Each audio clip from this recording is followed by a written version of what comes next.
আল্লাহ রাসূল বলেছেন, যে ব্যক্তি স্থগিত হয়ে নামাজ ছেড়ে দেয়, আল্লাহ এবং তার রাসূলের সাথে তার সমস্ত সম্পর্ক ছিন্ন হয়ে যায়। বলেন নাউযুবিল্লাহ।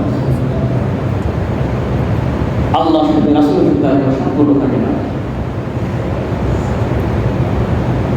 যে ব্যক্তি ইচ্ছা করে নামাজ পড়ে না, ইচ্ছা করে নামাজ ছেড়ে দেয়, মুমিন মুসলমান দাবি করার কোনো হক তার নাই।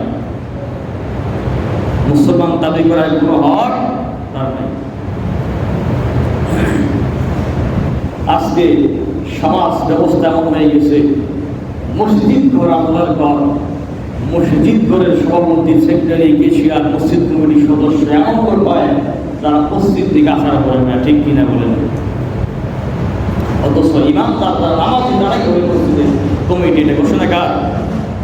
আল্লাহ পাক বলেন, ইন্নামা ইয়া'মুরু মাসাজিদাল্লাহি মান আমানা বিল্লাহ। যারা মসজিদকে আবাদ করতে চায়, মসজিদ কমিটি হওয়া চায়, আল্লাহর প্রতি ঈমান আনতে হবে।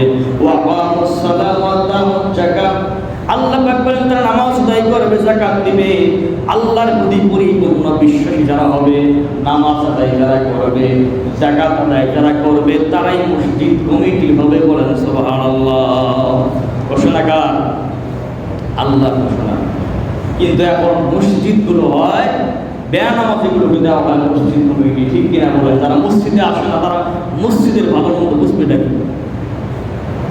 এই জন্য রাসূলের ভবিষ্যৎবাণী, ইয়াফতানিউনাল মাসাজিদ লাইসা ফীহিল মুমিন। বুখারী রাসূল বলেছেন, এমন একটা যুগ আসবে যে যুগের মসজিদ কমিটি, সভাপতি, সেক্রেটারি, মসজিদ কমিটি বসে থাকবে, লাইসা ফীহিল মুমিন, তাদের ঈমান থাকবে না। তাদের ঈমান থাকবে না, তাই হবে মসজিদ।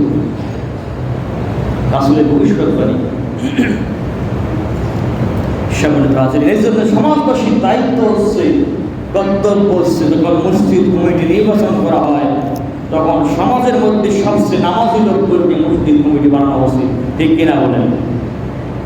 কিন্তু আমরা কিছু টাকা আছে, কারো বেশি, সমাজের সবচেয়ে বেশি ক্ষমতা লাগে, সবচেয়ে বেশি টাকাও লাগে, তাকে বানাতে মসজিদে আসুক আর না আসুক নেই। সম্মানিত হাজিরিন, আজকে যখন মসজিদ কমিটি যখন নামাজি হবে না, সমাজবাসী কি নামাজ পড়বে নাকি? আর যখন মসজিদ কমিটি নামাজি হবে তখন তারা মসজিদে, সমাজে মানুষকে নামাজের জন্য উৎসাহ দান করবে। ঠিক কিনা বলেন?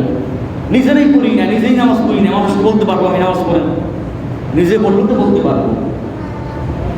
আপনি নিজে না পড়ে যখন বলবেন পড়ার জন্য, জনগণকে তখন ছাড়বেন নাকি আপনাকে? আপনি নিজেই পড়েন, আপনাকে বলার জ্ঞান নেই।